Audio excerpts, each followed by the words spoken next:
America చరిత్రలో ఒక రాత్రి 10 మంది దొంగలు $2 కోట్ల పైగా సొమ్ము మరియు దాదాపు 6 సంవత్సరాలు పట్టుబడకుండా తప్పించుకున్న సంపూర్ణ నేరం.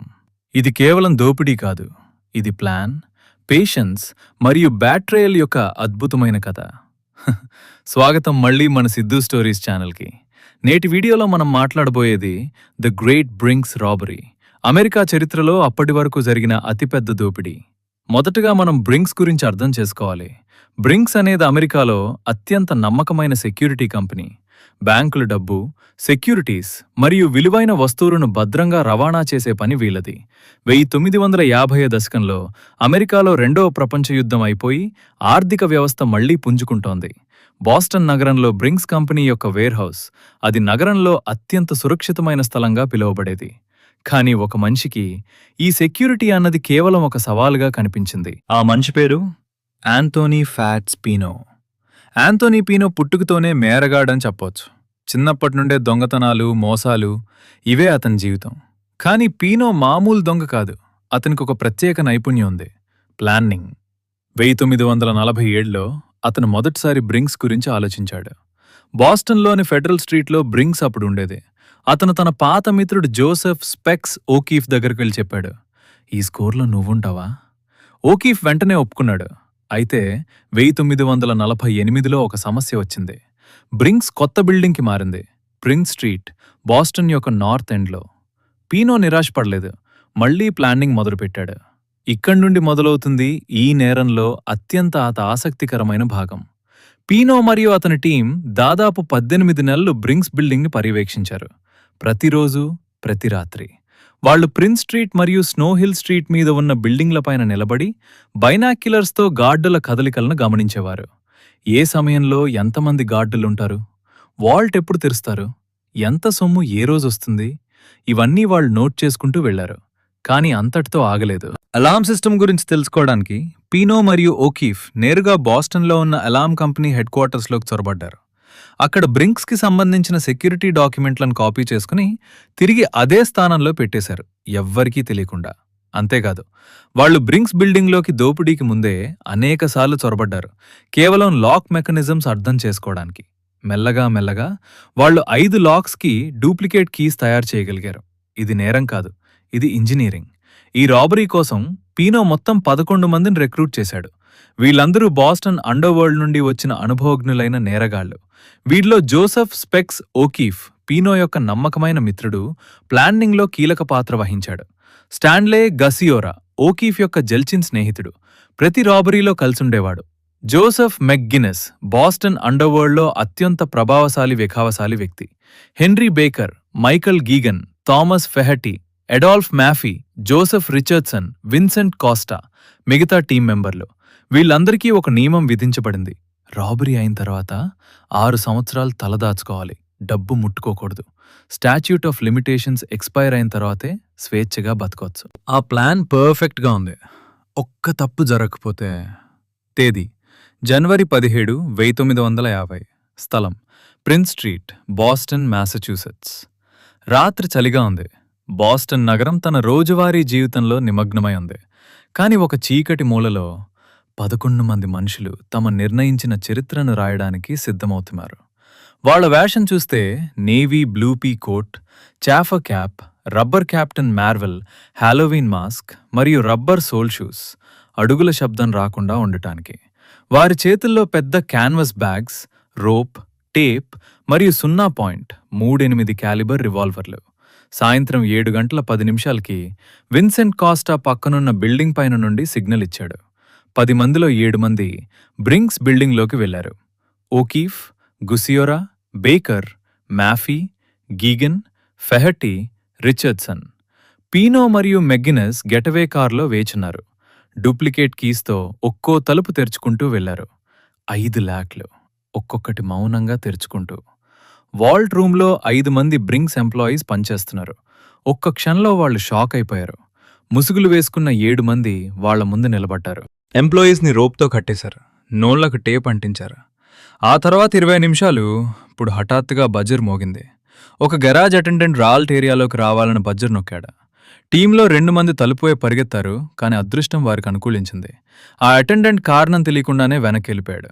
సరిగ్గా సాయంత్రం 7:30 వాళ్ళు బిల్డింగ్ వదిలారు. మొత్తం 14 క్యాన్వాస్ బ్యాగ్స్, బరువు అర టన్నుకు పైగా. తీసుకెళ్లిన సొమ్ము నగదు $1,20,88,211 మరియు చెక్కులు, మనీ ఆర్డర్లు, సెక్యూరిటీస్ కలిపి $1,55,73,183. మొత్తం $2.775 మిలియన్. నేటి విలువలో దాదాపు 300 కోట్ల రూపాయలకు పైగా. ఒక్క వెండి నాణేలు మాత్రం వదిలేశారు, వాటి బరువు మోయడం కష్టమని. సాయంత్రం 7:37 ఒక ఎంప్లాయీ తన చేతులు విప్పుకుని అలారం నొక్కాడు. కానీ అప్పటికే దొంగలు మాయమయ్యారు. Police commissioner Thomas F Sullivan వెంటనే మొబిలైజేషన్ ఆర్డర్ ఇచ్చాడు. FBI director J Edgar Hoover స్వయంగా దర్యాప్తు బాధ్యత తీసుకున్నాడు. బ్రింక్స్ కంపెనీ $1,00,000 రివార్డ్ ప్రకటించింది. క్రైమ్ సీన్లో దొరికిన ఆధారాలు చాలా తక్కువ, రోప్, టేప్ మరియు ఒక చాఫర్ క్యాప్ మాత్రమే. అదే రాత్రి 13 మంది అనుమానితులను అదుపులోకి తీసుకున్నారు, కానీ అందరూ విడుదలయ్యారు. FBI విచారణ మొదలైంది. 1000 మంది ఇంటర్వ్యూలు, 100 కేసులు రివ్యూ చేశారు. కానీ ఆ 11 మంది పర్ఫెక్ట్గా దాక్కున్నారు. పినో యొక్క ప్లాన్ స్పష్టంగా ఉంది. 6 సంవత్సరాలు శాంతంగా ఉండండి, 1956లో స్టాట్యూట్ ఆఫ్ లిమిటేషన్స్ ఎక్స్పైర్ అవుతుంది, అప్పుడు డబ్బు పంచుకుందాం. కానీ మనుషుల స్వభావాన్ని ఎవరైనా మార్చగలరా? జోసెఫ్ స్పెక్స్ ఓకీఫ్కి ఆర్థిక ఇబ్బందులొచ్చాయి. అతను మరొక దొంగతనం కేసులో జైలుకు వెళ్లాల్సొచ్చింది. జైలుకు వెళ్లే ముందు అతను తన బ్రింక్స్ వాటాను ఒక మిత్రుడి దగ్గర దాచాడు. జైలు నుండి వచ్చిన తర్వాత తన డబ్బు అదృశ్యమైంది. తన మిత్రులు వాటాను మింగేశారు. ఓకీఫ్ రగిలిపోయాడు.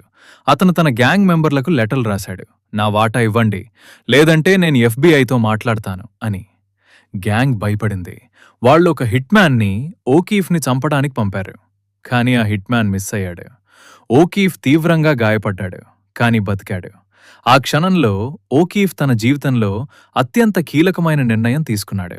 1956 జనవరి, స్టాచ్యూట్ ఆఫ్ లిమిటేషన్స్ ఎక్స్పైర్ కావడానికి కేవలం కొన్ని రోజుల ముందు జోసెఫ్ ఓకీఫ్ FBIని సంప్రదించారు.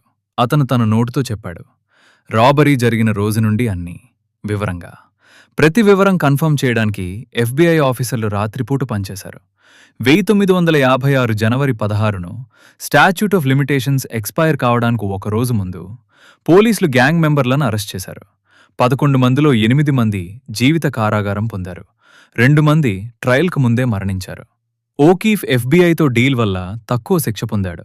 కానీ డబ్బేమైంది? $2.7 మిలియన్ కేవలం $60,000 మాత్రమే కనుగొనబడింది. మిగతా సొమ్ము ఇప్పటికీ రహస్యం. ఒక కథ ప్రకారం కొంత డబ్బు మినసోటాలో అడవుల్లో దాచబడిందని చెప్తారు, కానీ అది నిజమో కాదో ఎవ్వరికీ తెలియదు. ఇప్పుడు మీకొక బోనస్ కథ చెప్తాను. అదే బ్రింక్స్ పేరుతో జరిగిన మరో అద్భుతమైన నేరం. 1983లో లండన్లో నవంబర్ 26, 1983 తెల్లవారుజామున ఉదయం 6:40 హీత్రో ఎయిర్పోర్ట్ దగ్గర బ్రింక్స్ మ్యాట్ వేర్హౌస్. 6 మంది సాయుధ దొంగలు వేర్హౌస్లోకి ప్రవేశించారు, ఒక లోపలి వ్యక్తి సహాయంతో. అతను Anthony Black, Brink's Mat security guard. అతను ముఖ్య దొంగ బ్రయన్ రాబిన్సన్ యొక్క సోదరి భర్త. బ్లాక్ లోపల సెక్యూరిటీ సిస్టమ్ డిసేబుల్ చేశాడు. దొంగల ముందు £3 మిలియన్ల నగదు దొంగలించాలని ప్లాన్ చేశారు. కానీ వాల్ట్ తెరిచినప్పుడు 6,800 గోల్డ్ బార్స్, 3 టన్నుల బంగారం వాళ్ల కళ్ళ ముందు మెరిసింది. దొంగలు షాక్ అయ్యారు.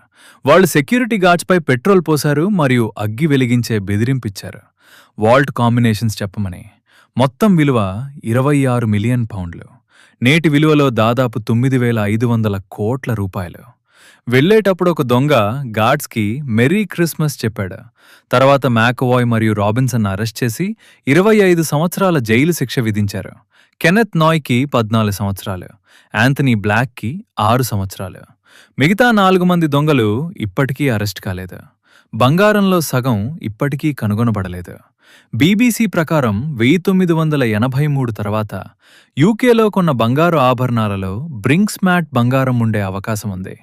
ఈ రాబరీ కర్స్ ఆఫ్ బ్రింక్స్ మ్యాట్గా ప్రసిద్ధి పొందింది, ఎందుకంటే ఈ నేరంతో సంబంధం ఉన్న 20 కంటే ఎక్కువ మంది హింసాత్మకంగా మరణించారు. ఇప్పుడు మనం ఈ 2 బ్రింక్స్ రాబరీలను చూసినప్పుడు ఒక విషయం స్పష్టంగా అర్థమవుతుంది. ద గ్రేట్ బ్రింక్స్ రాబరీ అమెరికా చరిత్రలో అప్పటికి అతిపెద్ద దోపిడీ, క్రైమ్ ఆఫ్ ద సెంచరీగా పేరు పొందింది. దాదాపు 6 సంవత్సరాలు అన్సాల్వ్డ్గా ఉంది. ఒక లోపటి మనిషి బిట్రేయల్ వల్ల పట్టుబడింది. $29 మిలియన్ గవర్నమెంట్ ఈ కేసు సాల్వ్ చేయడానికి ఖర్చు చేసింది. అంటే దొంగలించిన సొమ్ము కంటే 10 రెట్లు ఎక్కువ. ఈ కథ మనకు నేర్పిన పాఠాలు చాలా స్పష్టంగా ఉన్నాయి. మొదటిది గ్రీడ్. ఎంత పర్ఫెక్ట్ ప్లాన్ చేసినా డబ్బు మనుషులను మారుస్తుంది. ఓకీఫ్ తన వాటా కోసమే తన మిత్రులను చంపించుకోవాలని ప్రయత్నించాడు. చివరికి అదే వాళ్ళందర్నీ జైలుకి పంపింది. రెండవది ట్రస్ట్. మేర ప్రపంచంలో విశ్వాసం అనేది మిథ్య. ఒకరినొకరు నమ్ముకున్న మనుషులే ఒకరినొకరు చంపుకోవడానికి వెనుకాడలేదు. మూడవది జస్టిస్. ఎంత టైం పట్టినా సరే, ఎంత పర్ఫెక్ట్ మనేరమైనా సరే చట్టం చివరికి జయిస్తుంది. ఈరోజు మనం బ్రింక్స్ రాబరీ అనే అద్భుతమైన కానీ విషాదకరమైన కథ చూసాం. 11 మంది దొంగలు, 2 ఏళ్ల ప్లానింగ్, పర్ఫెక్ట్ ఎగ్జిక్యూషన్. కాని చివరికి ఒక మనిషి యొక్క లోభం మరియు మరొక మనిషి యొక్క బిట్రేయల్ అన్నీ నాశనం చేశాయి. నేటి కాలంలో కూడా ఎంత సొఫిస్టికేటెడ్ నేరాలు జరిగినా వాటి వెనక ఉన్న హ్యూమన్ వీక్నెస్ వాటిని ఎక్స్పోజ్ చేస్తుంది. ఈ వీడియో నచ్చిందా? అయితే లైక్ చేయండి, షేర్ చేయండి, సబ్స్క్రైబ్ చేయండి. కమెంట్లో చెప్పండి, ఇలాంటి రియల్ క్రైమ్ స్టోరీస్ మీకు ఏ విధంగా ఫీల్ అవుతున్నాయి. మళ్ళీ కలుద్దాం మరొక అద్భుతమైన కథతో. జాగ్రత్తగా ఉండండి.